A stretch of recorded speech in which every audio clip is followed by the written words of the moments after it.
Sir, may I come in? Thank you, sir. Forgive me. I know you asked not to be disturbed, but you haven't eaten. I hoped you would at least take some tea. Here, I took the liberty of adding some lemon and honey to help soothe your throat. I know your voice has been strained recently. Forgive me again, sir. I know it's improper, but please hold still. Ah, you have a fever, just as I suspected. I'm afraid I can't obey. My job is to keep you healthy, sir. And since you seem intent on running yourself into the ground, I have no choice but to intervene. Now, will you move away from the desk on your own, or do you require my assistance? You may glower all you wish, sir. I shall remain steadfast in my duty. Take my hand. I shall escort you to your chambers and fetch a doctor.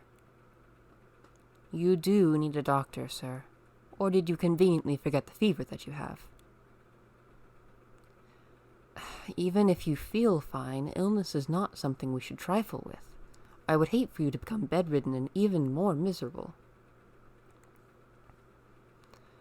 The work will still be there tomorrow, sir. I'm afraid I will not listen to any more excuses. My lord? Sit down on the bed. You looked lost for a second. Are you well? Lightheaded. Not eating will do that to you, sir. I will have the chef prepare some soup. Soup is what you need. It's gentle on your stomach and it will give you some much-needed fluid.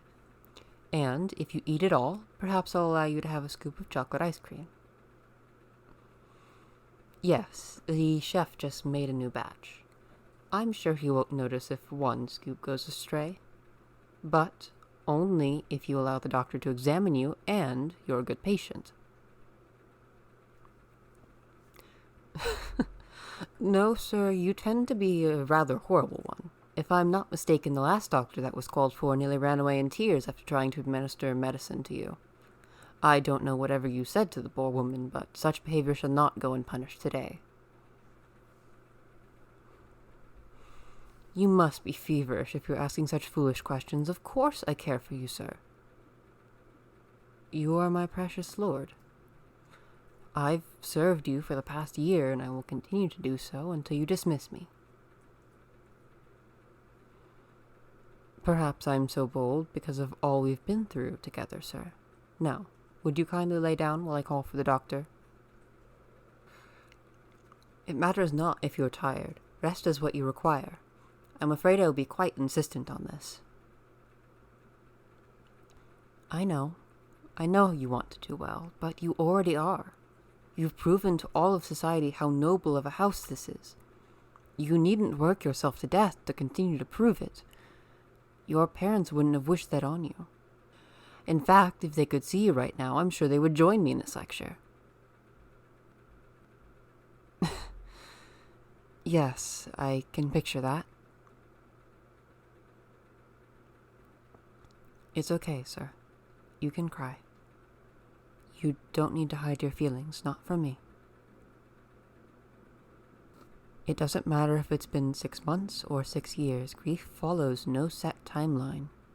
And anyone who says otherwise is frankly, sir, a liar. I know you do. I miss seeing them as well. I still prepare her ladyship's coffee in the morning sometimes before I remember.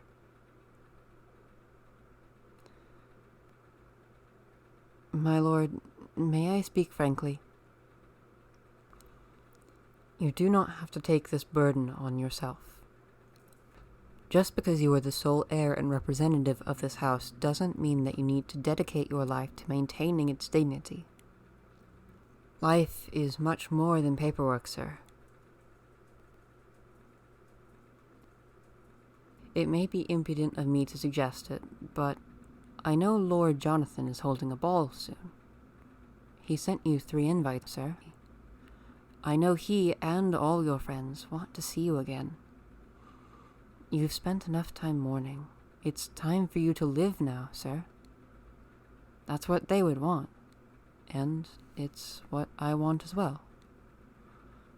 I want to see you smiling again, and I know I speak for the rest of the staff when I tell you how desperate we are for some cheer in this house. So, what do you say? You'll accept?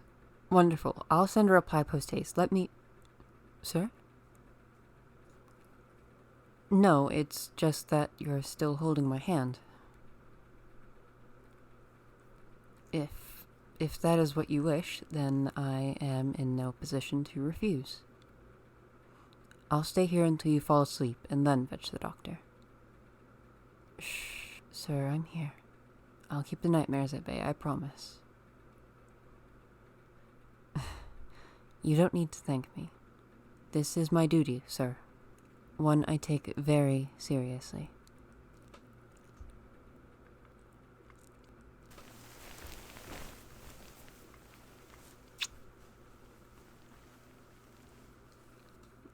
Sleep well, my lord.